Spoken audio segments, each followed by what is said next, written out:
Everybody's talked about your depth and how deep your room is. With you now almost a week in the camp, what does that room look like now compared to where it was maybe in the spring practice? Well, it's a room that is still, as we would say, growing and developing.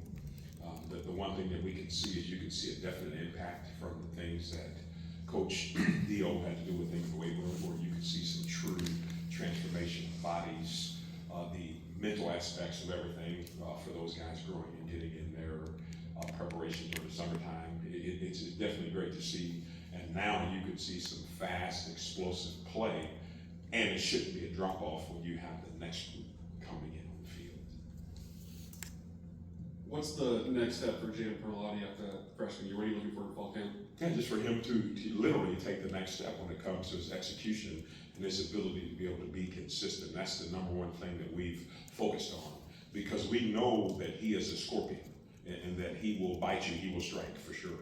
Now we just have to make sure that it just remains consistent and he stays on the upward trajectory of being able to be consistent often. Adam in Austin.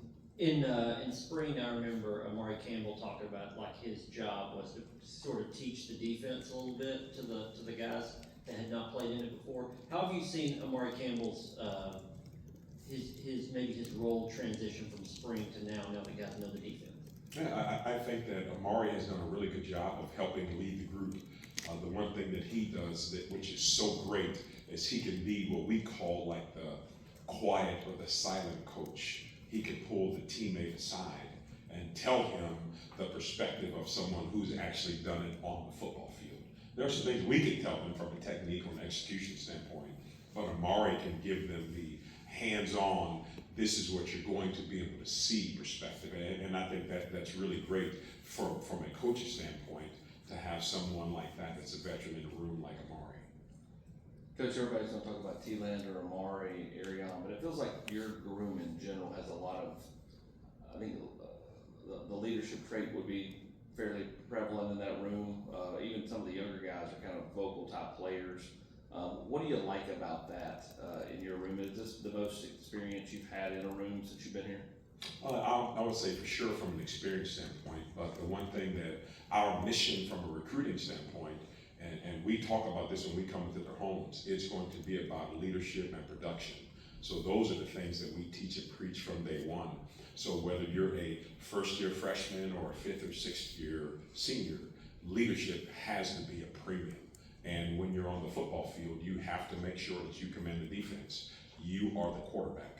So that's the standard that's been set. And I think we have, three veterans in Amari, Arion, and T-Lander who are doing a really good job of being able to set that example. So all the other guys know what to follow and how to follow. Same in the back, and Nick Brown. Kind of going off of that, everyone talks about the leadership, the talent, the depth of this room, but also there's a lot of storylines around the quality of people you have in that room. Just what does that mean to you as a coach that, you had two players represent at SEC Media Days, that you just have good quality people in your linebacker room? Well, again, from a recruiting standpoint, something that we have always learned from day one is you always have to recruit character. And if you can recruit character to your program, it's one less thing that you as a coach have to worry about, where that particular person, they can develop, they can improve, they can get better every day. So from our perspective, that's exactly what we want in the room. And that's the culture that we've been established to be able to have, coming from the top down, from Coach Heupel all the way down to us as position coaches. So us trying to have what we call the RKBs, the right kind of balls in the room, that's what you want to help your football team. What was your initial reaction to the Arian suspension news, given the landscape of college athletics today?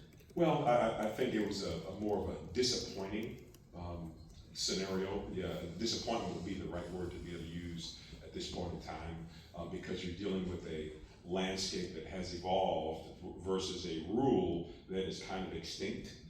So I would more say disappointed where the punishment doesn't fit the crime with how the landscape has evolved and changed. So that would be our perspective. But the one thing we have to do is we have to move forward and keep on pressing. Up front with Patrick and Elliott. Coach, you were Coach Knowles comes in, we always ask the players about them learning the defense as a new coordinator comes in for you. What was the process like for you trying to familiarize yourself with this defense? Obviously, you've been coaching for a while, so you've probably seen all sorts of schemes and stuff. And how would you sort of describe it?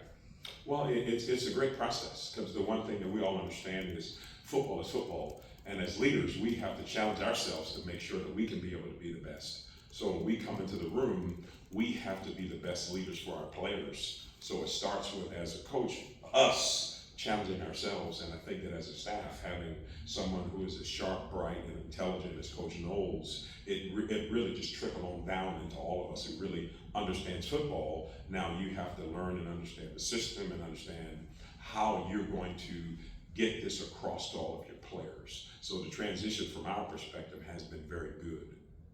Brent? Yeah, all the players have talked about there's no ego in the room, but you got a lot of guys, and a lot of guys all want to play. How do you manage that, for one? And then quickly on Arion, how do you manage him in this scenario? Because he did not get spring to work the defense. He really hasn't gotten a lot of experience in this defense. How do you manage him through fall camp here, knowing you're not going to get him to week 3? Well, the biggest thing with Arion, let's say, even though he didn't get the actual opportunity to, quote unquote, participate in the spring, he was here in the spring. And he probably got more film study, more individual walkthrough time than anyone in the organization when it comes to learning our defense. So he may not have gotten the quote unquote the full speed rep of everything, but he was able to get some of the infancy stages of how everything was installed, what switch can change, because football is still going to be football. If it's cover 2, it's cover 2, cover 3, it's cover 3. So he was able to get a lot of the infancy stages at the groundwork without him being able to be in practice. From an ego standpoint, the one thing we always tell our players, and even as coaches, when you come in the door, you have to put your ego to the side. That is an absolute must. You cannot be a me guy. You have to be a we or us guy. And if you can understand that, great things can come from that perspective. To the back of Paige and Emily. Building off of Arion, in light of his suspension, how would you describe his demeanor and focus throughout practice and fall camp so far? You don't know that is the scenario for him, because what he is very patient, he's very calm, and he understands I still have to turn the page, we're on to the next play, and whatever comes of it, comes of it. But the one thing that he knows is whenever he gets on the football field, he wants to make sure that he can be prepared, ready to go, and help our football team win football games. You kind of touched on it, having those 3 seniors at the top of the depth chart, and Arion, Jeremiah, and Amari as well. How rare is it to have those 3 guys having so much experience in your room? Well, in the current landscape, very rare. In the previous landscape, that's exactly what you want to have a successful football team. Because often, if you can be a very mature team, you'll have a chance to be able to experience the best results with respect to how some of the players learn. But having the opportunity to have these seniors in our room, and they can set the example and they have all the experience, now we know we have to couple that with performance when we get to Saturdays on the football field. Coach, you spent some time with Braden Rouse today working on some technique. What are you trying to instill in some of these younger guys during their first fall camp? Well, just them continuing to understand the standard of how we practice, them improving in the fundamental play when it comes to, hands inside, thumbs to the sky, keeping your eyes exactly where they're supposed to be from a footwork and body position standpoint, because if we can make sure that their foundation is built correctly, they will be limitless with the talent that they have.